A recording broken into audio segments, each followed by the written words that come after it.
más maldad, porque Jesús nos ocultará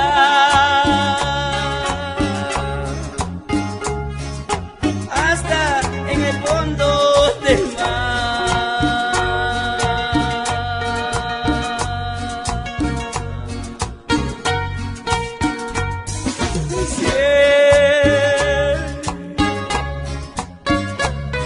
Queridos amigos, acepta a Cristo, así Cristo nos llama. Mirad volar a las aves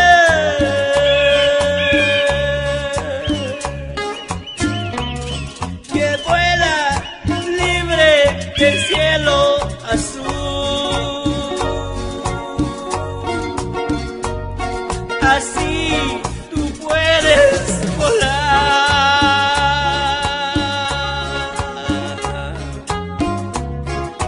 libre en Cristo Jesús, porque seguís al pecado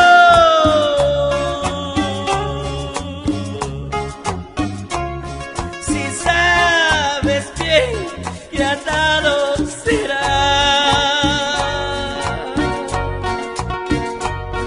Acepta a Cristo, mi hermano,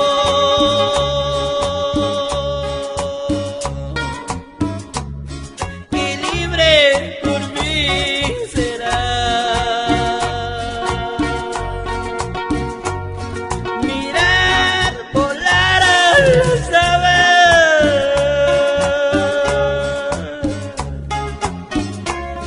que vuela libre del cielo azul. Así tú puedes volar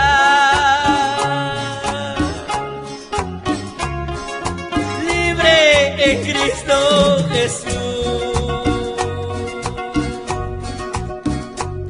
No más tristeza ni rencores,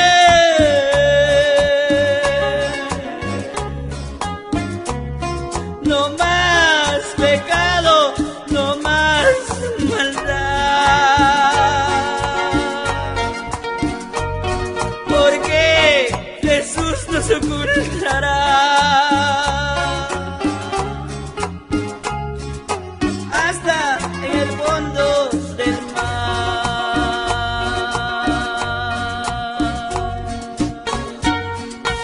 Es, mis hermanos, ya no más tristeza ni rencores,